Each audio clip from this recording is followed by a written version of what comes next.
우리 옆에 분들과 인사하시겠습니다. 성령 충만하십시오. 강하고 담대하십시오. 오늘은 눈이 열리면 역전이 된다. 눈이 열리면 역전이 된다라는 제목으로 하나님의 말씀 증거하도록 하겠습니다. 오늘은 골리앗의 40일의 의미를 우리가 먼저 살피겠습니다. 16절을 보시면 그 블레셋 사람이 40일을 조속으로 나와서 몸을 나타내었더라. 당시는 이스라엘과 지금 블레셋이 전쟁으로 대치하는 상황이었습니다. 그런데 40일 내내 골리앗이 나와서 이스라엘을 향해서 악담하고 모욕하는 말들을 쏟아내었다는 것입니다. 그러면 어떤 일이 벌어지는가 하면 정신이 혼미해집니다. 독소를 쏟아내는 사람들 말 들어보시면 혹시 우리 성도님들 욕 드셔보신 적 있으신가요? 별로 없으신가요? 욕도 이거 많이 먹으면요 정신이 하나도 없습니다. 그래서 마음이 혼미해지게 되고 또 마음이 무너져 내리게 된다는 겁니다. 성경에서 40일의 의미가 무엇인가 하면 체질화되는 시간입니다. 습관이 되기에 충분한 시간, 다시 말해서 익숙해지는 시간이 40일이라는 것입니다. 민수기에 보시면 이스라엘의 12 정탐꾼이 가나안 땅을 정탐하러 갔었습니다. 그런데 그 중에 10명이 가나안의 모습을 보고 동화돼서 민수기 13장 32절을 보니까 악평하여 이르되 그 거주민을 삼키는 땅이요, 그 다음에 그 백성은 신장이 장대한 자들이며 그들이 보기에는 우리가 메뚜기 같았을 것이다, 이런 소리를 합니다. 왜 이렇게 12 정탐꾼들이 맛이 갔는가? 40일 동안 똑같은 걸 보고 똑같은 걸 들으니까요 사람이 세뇌가 돼 버리는 것입니다. 그래서 절망과 패배의식으로요 절어버리게 되었다는 겁니다. 그러니까 웬만한 믿음이 아니면 다 이렇게 된다는 겁니다. 40일이라고 하는 시간이요 그런 시간이라는 것입니다. 그러니까 지금 40일 동안 골리앗이 계속해서 나와서 이스라엘을 향해서 독서를 퍼붓고 모욕을 하니까 이제 이스라엘 백성들이요 패배의식과 실패의식 그리고 절망이 습관화되었다는 것입니다. 독일 나치에요 괴벨스라고 하는 선동가가 있었습니다. 그 사람이 이런 이야기를 했습니다. 거짓말하는 것이 왜 먹히는가? 간단하게 3단계로 설명을 했죠. 처음에 사람들한테 거짓말을 막 합니다. 그러면 사람들 반응이요 말도 안 돼, 그렇게 반응을 한다는 거예요. 그런데 또 거짓말을 하면 두 번째 단계는 말이 되나? 사람들이 마음이 흔들려서 의심하기 시작한답니다. 그리고 마지막 단계 계속해서 거짓말을 하면요 결국은 사람들이요 그 거짓말을 믿게 된다는 겁니다. 지금 40일 동안 골리앗이 나와서요 계속해서 똑같은 이야기를 하면 처음에는 저게 말이 돼? 그러다가요 점점 나중에는 믿어버리게 되는 겁니다. 23절을 보시면 가드 사람 골리앗이라 하는 자가 그 전열에서 나와서 전과 같은 말을 하매, 그러니까 계속해서 이스라엘을 향해서 악담하고 모욕하는 말을 반복했다는 것입니다. 그래서 세뇌가 돼버리고요 주눅된 크리스천이 되는 것입니다. 우리도 삶 가운데요 이런 상황에 놓일 수 있다는 겁니다. 이때 하나님께서 하신 일이 무엇인가, 어떻게 일하셨는가 하면 이 골리앗의 모욕을 허용하십니다. 허용하시고 난 다음에 다윗을 보내셔서 세 가지를 하시는 겁니다. 첫 번째는 눈이 바뀌게 만드시는 겁니다. 눈이 바뀌면요 모든 게 달라지게 됩니다.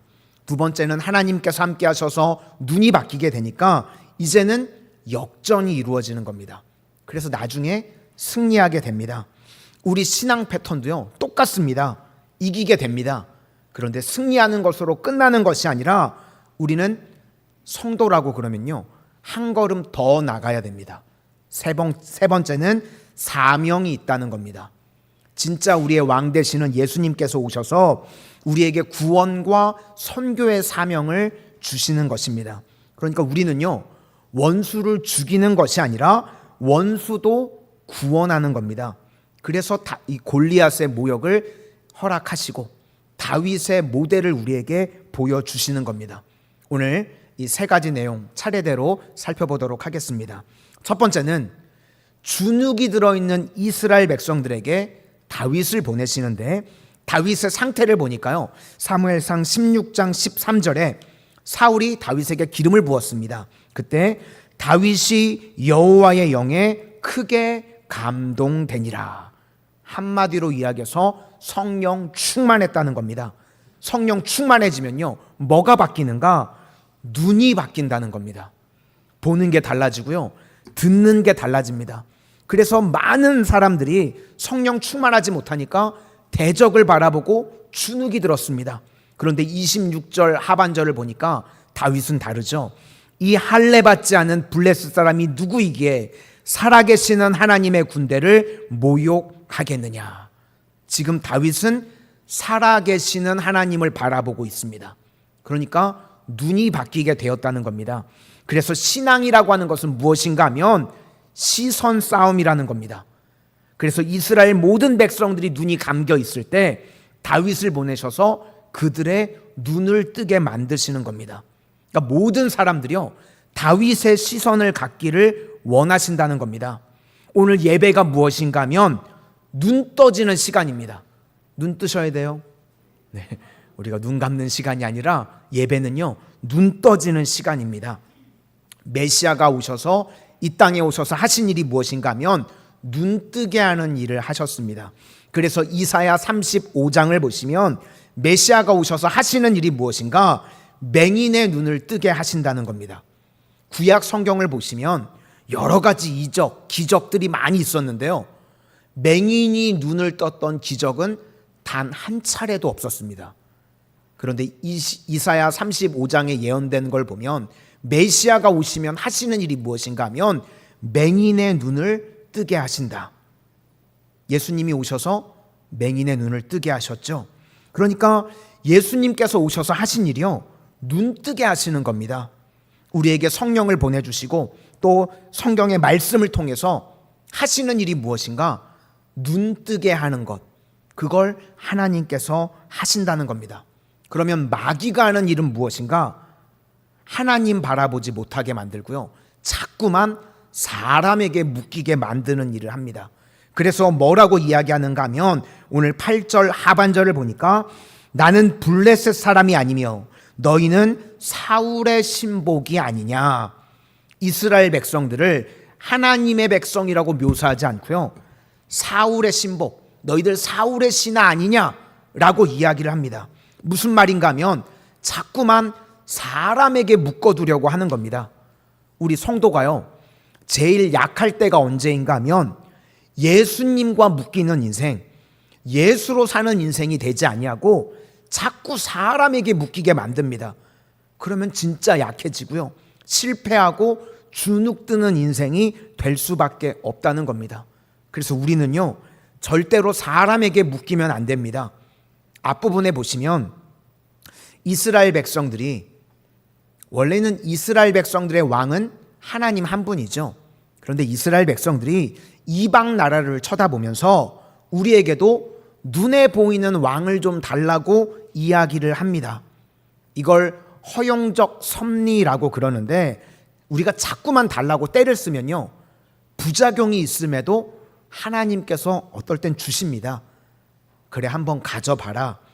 그래야 우리 인간이 깨닫게 되기 때문에 그렇습니다. 그래서 눈에 보이는 왕을 자꾸 달라고 그러니까 하나님이 왕을 주셨습니다. 이스라엘 백성들이 원하는 왕의 조건이 무엇인가 하면 외모와 스펙이었습니다. 그게 사울 왕이었습니다. 그렇게 원하던 외모와 스펙을 가진 사울 왕, 성경에 보니까 일반 사람보다 어깨가 하나 더 높았다고 그러죠. 그의 머리가. 저는 그런 경험을 해본 적이 없어서 얼마나 큰 건지 감이 안 오는데, 하여튼 키가 상당히 컸던 것 같습니다. 그렇게 원하는 외모와 스펙, 이스라엘 왕이 됐습니다. 그런데 지금 모습을 보니까요, 정작 그 힘세 보이고 외모적으로 괜찮아 보이는 사울이요, 쫄아가지고요, 골리앗 앞에서 나가지도 못하는 모습으로 있습니다. 그래서 우리 성도님들, 우리가 잊지 말아야 될 것이 무엇인가 하면 내가 하나님 말고 의지하고 있는 모든 것들, 그것이 때로는 힘이 있어 보이고요, 의지할 만한 것 같이 보이는데 그게 오히려요 내 인생의 낭패와 수치를 가져다 줄 수 있다는 겁니다. 이스라엘 백성들 사울 왕의 키를 받습니다. 그랬더니 하나님께서요 무엇으로 그를 부끄럽게 만드시는가 하면 키가 더 큰 놈이 옵니다. 골리앗. 사울과는 비교도 안 되게 크죠. 성경을 보니까요 6규빗하고도 한 뺨이라고 하니까 거의 2m 90 정도가 되는 겁니다. 어마어마한 거인이죠. 사울이 뭐 어깨 하나 커봐야 골리앗 앞에 서면 게임도 안 되는 겁니다. 그래서 우리가 잊지 말아야 될 것이 무엇인가 하면 하나님만 의지하는 눈이 열려야 된다는 것입니다. 오늘 설교를 준비하면서요 제가 한국 교회를 쭉 돌이켜 보니까 우리 교계가 갑자기 약화된 이유가 무엇인가? 너무 사람, 스타를 의지했었던 것 같습니다. 신학교 때도 제가 보니까요 우리 많은 신학생들이요 유명한 목사 있다고 그러면 따라다니고 그랬습니다. 저는 따라다니지 않았어요. 놀러 다녔지. 근데 신학생들 동기들 보면요 뭐 유명한 어디 목사님 하나 있다 그러면 막 따라다니고 추종자들이 많았습니다. 그래서 겉으로 볼 땐 대단해 보였는지 불과 뭐 한 세기도 안 됐죠. 시간 지나놓고 보니까요 다 무너지고 다 깨지고 사람 중심으로 몰려가니까요 하나님께서 그걸 가만히 두시는 것 같지가 않습니다. 그러니까 사울 왕 따라간 것과 똑같습니다. 사람은요 절대로 의지하고 존경할 대상 아니라는 겁니다. 그래서 강조하는 거는요 오직 예수. 그러지 않으면 결국은 다 무너지게 된다는 겁니다. 우리도 위기의 순간 가운데요 나를 도와줄 예수님이 아니라 나를 도와줄 어떤 사람이 자꾸 생각난다 그러면 조심하시기를 바랍니다. 그 인생은요 반드시 수모를 당하게 된다는 겁니다. 마태복음 23장 8절부터 10절을 보니까 너희는 랍비라 칭함을 받지 말라. 너희 선생은 하나요. 너희는 다 형제니라.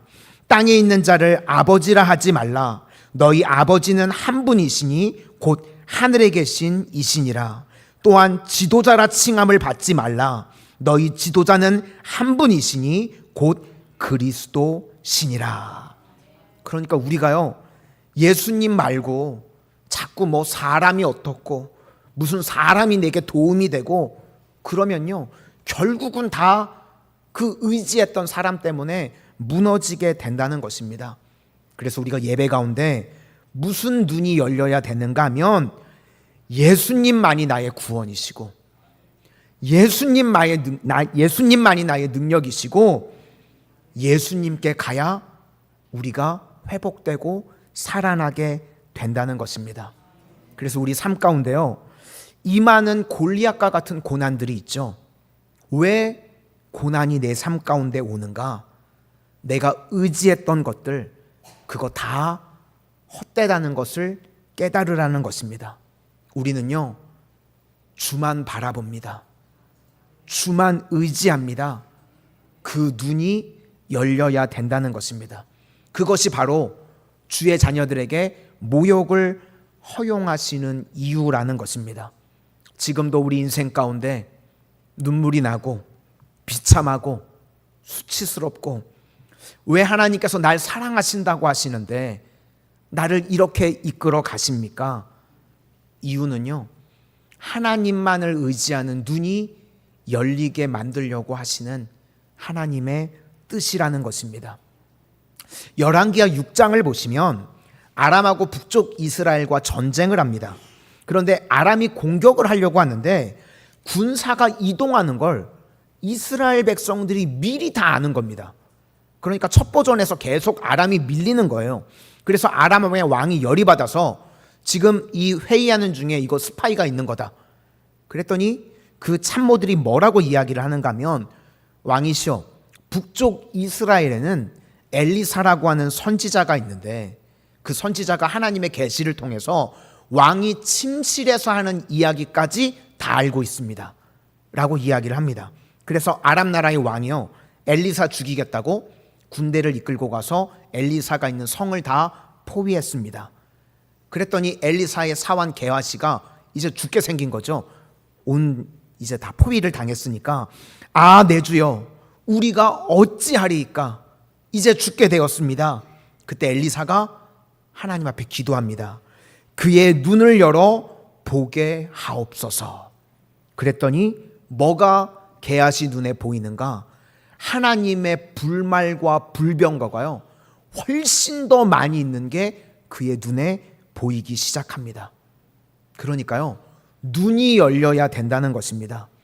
우리가 예배와 기도의 능력이 어디 있는가 하면 눈이 열리는 겁니다.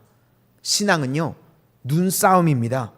성령께서 우리와 함께하고 말씀이 우리 가운데 임하게 되면요, 눈이 밝아집니다.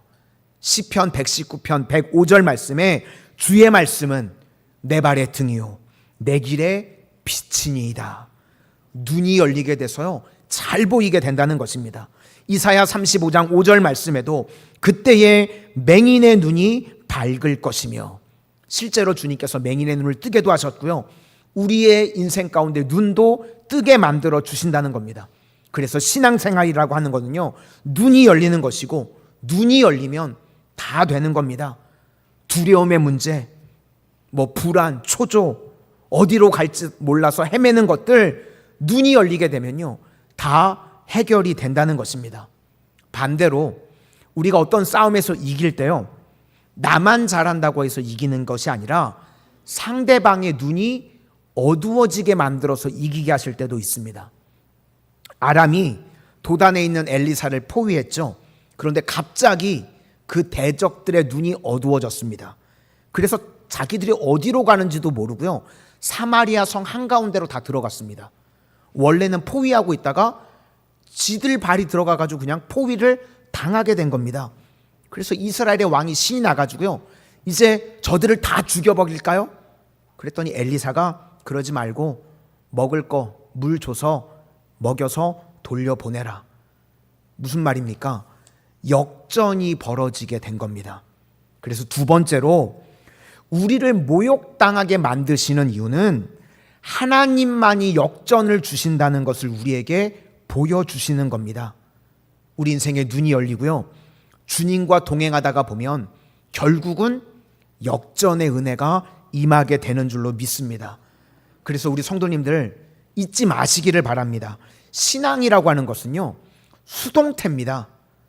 내가 뭘 잘해야 되는 것이 아니라 그냥 주님 앞에 나와서 이렇게 예배 드리고요, 기도하는 겁니다. 그러면 사실 좀 답답하죠. 우리는 내가 뭘 해야 되고 노력하고 애써야 될 것 같은데 그냥 하나님 앞에 나와서 맡기고 기도하고 예배 드리는 겁니다. 그러면 누가 일하시죠? 주가 일하시는 줄로 믿습니다. 그래서 우리는 예배 드리고요, 주님께 맡기는 겁니다.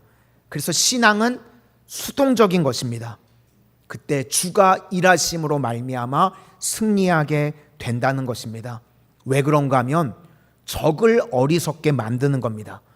아람 나라와는 전쟁을 하지도 않았습니다. 갑자기 어리석어져 가지고요, 엉뚱한 곳으로 자기들이 들어와서 망하게 되는 겁니다. 우리도요, 인생의 전쟁에서요, 내가 잘해서 이기기만 하는 게 아니라 어떨 때는요, 상대방이요 어리석어집니다. 사업도 마찬가지입니다. 내가 잘한다고만 되는 게 아니라요, 어떨 때는 내 라이벌이요 어리석어져 가지고요, 내가 그냥 갑자기 잘 되는 겁니다. 대적의 눈이 어두워지면 이기게 되는 겁니다. 다윗도 그랬죠. 압살롬에게 쫓겨날 때, 아들이 죽인다 그래서 쿠데타 일으켜서 도망을 칠 때요, 원래 자기 부하 중에서 머리가 제일 좋았던 제갈공명 같았던 인물이 아히도벨이었습니다. 아히도벨도 다윗을 배신했죠. 등지고 가서 압살롬에게요, 이런 계략을 이야기를 합니다. 지금 전면전을 벌일 필요 없이 저에게 군사 12,000명만 주시면 제가 가서 다윗을 제거하겠습니다. 만약 그때 아히도벨의 말을 따랐으면요, 다윗은 죽었습니다. 그런데 희한하죠. 압살롬이요, 무슨 생각인지 아히도벨의 말을 듣지 않습니다. 후세라고 하는 스파이의 후진 계획을 들어요. 희한하죠. 그래서 전면전 벌이겠다고 시간을 끌다가요, 다윗이 살아나게 되는 겁니다. 다윗이 뭘 한 게 없습니다. 그냥 예배 드리면서요, 주님 의지한 것밖에 없습니다. 나를 불쌍히 여겨주십시오. 그때 주가 일하셨습니다. 나의 눈을 밝히시고 대적의 눈을 어둡게 만드셔서 역전의 승리를 허락해 주셨다는 겁니다. 열왕기도 마찬가지죠. 승리하고 역전이 벌어지게 됩니다. 그래서 이스라엘 왕이 저 아람 죽일까요? 엘리사가 먹을 것 주고 돌려보내라는 겁니다. 여기서 알 수 있는 거는요, 용서와 사랑입니다. 그래서 우리 주의 자녀들에게는요, 다음 메시지가 있는 겁니다. 왜 모욕을 허용하게 만드시는가? 모욕하는 자까지도요, 우리는 선멸의 대상이 아니라 구원의 대상으로 삼으라는 겁니다. 다시 말해서 블레셋, 선멸의 대상이 아니라 구원의 대상이라는 것입니다. 그래서 신약에 오면 예수님이 우리의 왕이신데 우리에게 구원과 선교의 사명을 주셨습니다. 누가복음의 전체 주제는 구원인데 그 총 주제가 되는 말씀이요, 누가복음 19장 10절에 나옵니다.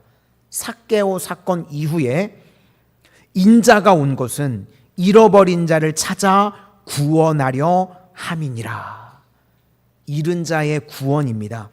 그렇다고 그러면 골리앗의 모욕을 통해서 우리의 신앙의 눈이 열리고요, 그 다음은 주님께서 우리에게 역전을 시켜주신다는 것은 우리가 인생 가운데 승리하고 축복받고 그런 것들입니다. 그런데 그러고 난 다음에, 눈이 열리고 역전의 은혜와 축복을 받고 난 다음에 뭐 약간의 자비를 베풀어서 돌려보내는 정도가 아니라 그들까지도 구원하기를 원하셨다는 겁니다. 누가복음 4장 26절과 27절에 두 가지 예가 나오는데 엘리야 샘플 하나와 엘리사 샘플 하나가 나옵니다. 엘리야가 그중 한 사람에게도 보내심을 받지 않고 오직 시돈 땅에 있는 사렙다의 한 과부에게 뿐이었으며, 구약을 보시면 사르밧이라고 나오죠. 사르밧 과부가 기근을 만나서 먹고 살기가 힘들어졌습니다. 그런데 엘리야를 만나서 기근해서 살게 되었습니다. 그런데 그것으로 끝이 아니라는 겁니다. 한 걸음 더 나가서 그를 구원했다는 겁니다. 예수님께서는 지금 구원의 관점으로 말씀을 하시는 겁니다. 우리에게요, 고난이라고 하는 것은요, 그냥 고난에서 벗어나는 것 정도로 끝나는 것이 아니라 구원을 위한 하나님의 섭리가 있다는 겁니다. 또 하나 엘리사 예를 듭니다. 이스라엘에 나병 환자가 되게 많았는데 다른 나병 환자에게 가지 아니하고 오직 수리아 사람 나아만 뿐이었느니라. 나아만이 나병에 걸렸습니다. 어려움을 당하게 되었습니다. 그런데 나아만이 나병에 걸렸다가 나았다, 이 정도로 끝나는 것이 아니라 그것을 통해서 하나님을 믿고 구원받게 되었다는 겁니다. 우리도 누군가에게 고난을 당하고 어려움을 당하게 되면요, 억울하죠. 그래서 내가 피해자가 됩니다. 그러면 억울함과 피해당한 사람이 할 수 있는 최고의 특권이 무엇인가? 용서입니다. 억울하고 피해자니까 내게 용서할 기회가 생긴 겁니다. 그럼 용서하면요, 용서로 끝나는 것이 아니라 그것을 통해서 구원까지도 이루어지게 된다는 겁니다. 지금 블레셋의 골리앗을 물리치는 겁니다. 이것을 통해서 골리앗 동네의 사람들이 가드 사람들인데, 이 사람들이 전쟁에서는 졌지만 이제는 뭘 깨닫는가 하면, 우리가 믿었던 신이 진짜 신이 아니라 다윗의 하나님이 진짜 하나님이구나, 이게 마음 가운데 각인이 되었던 것 같습니다. 또 이후에 다윗이 사울왕이 죽이겠다 그래서 피해서 블레셋으로 망명을 했던 적이 있죠. 그래서 뭐 미친 척하면서 도망 나오고 그런 사건이 있습니다. 그때도 이 가드 사람들이 영향을 받았었던 것 같습니다. 그렇게 고난에서 벗어나는 과정들을 통해서 아마 가드 사람들에게 복음이 계속해서 전파가 되었었던 것 같습니다. 그래서 나중에 보시면요, 다윗이 압살롬에게 쫓길 때 참 묘합니다. 이스라엘 사람들, 자기 측근들은요 다 배신했습니다. 다윗을 따라오는 사람이 한 사람도 없었습니다. 그래서 다윗이 맨발로 도망을 치면서 아무도 따라오지 않을 때 내가 목숨을 걸고 다윗을 지켜주겠습니다 라고 하는 가드 사람이 한 명 나옵니다. 이때 다윗이 그랬습니다. 나와 함께 할 사람이 아무도 없냐? 여기 한 사람 있대. 그게 이때인데 잠에서 깨시라고 그랬는데 이때 얘기는 하지 말 걸 그랬나 보다. 이때가요 블레셋 사람이 600명 사람들을 동원해가지고 다윗을 호위하기 시작합니다. 다윗을 그 보호를 받고 결국 다윗이 다시 일어서게 됩니다. 이거는요 이 사람들이 그냥 다윗을 호위했다 그 정도가 아니라 하나님을 영접하게 됐다는 겁니다. 복음을 받아들인 거죠. 그러니까 결국 메시지가 무엇인가 하면 골리앗과의 싸움, 또 나중에 여러 가지 다툼, 거기서 이기고 지고 역전하고 그 정도가 아니라 하나님의 마지막 최종 목적은요 하나님의 숨겨진 섭리가 있다는 겁니다. 그게 바로 구원입니다. 이스라엘 백성들이 하나님을 저버린 것도 섭리 가운데 이방인들을 접붙여서 구원받게 하시려는 섭리가 있었습니다. 또 기근이 생기고 엘리야는 아합에게서만 도망친 줄 알았는데 그런데 하나님의 섭리 가운데 사르밧 과부의 구원이 있는 겁니다. 또 왜 아람의 적군의 장수 나아만이 나병에 걸렸다고 난리를 치느냐? 구원이 있다는 겁니다. 아람의 구원.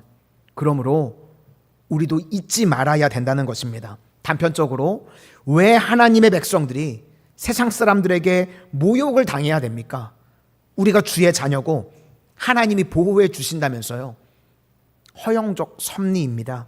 이유가 무엇인가 하면 내가 이제까지 의지했었던 것들 그거 다 끊어내고 눈 뜨라는 겁니다. 우리는 하나님이 보호하시는 불말과 불병거가 있는 줄로 믿습니다. 그래서 눈 뜨라는 겁니다. 그리고 주님과 동행하게 되면 이제는 역전이 일어나게 됩니다. 우리 성도님들 올해 주님과 동행함으로 역전의 은혜, 역전의 축복이 임하게 될 줄로 믿습니다. 그런데 우리는 여기서 끝나는 것이 아니라 한 걸음 더 나아가는 겁니다. 이제는 용서해 주는 거죠. 구원의 사명이 있다는 겁니다. 우리는 블레셋도 건져야 되고요. 아람도 건져야 되고 우리가 만나는 원수들 선멸의 대상이 아니라요. 구원받을 하나님의 백성으로 만드는 것. 그것이 십자가의 능력이고요. 그것이 교회의 능력이라는 것입니다. 우리는요. 대적을 섬멸해서 죽이는 게 목적이 아닙니다. 원수까지도 대적까지도 구원시키는 능력. 그것이 교회라는 것입니다. 참 성도의 능력을 회복할 수 있는 우리 모든 성도님들이 다 되시기를 주의 이름으로 축원합니다.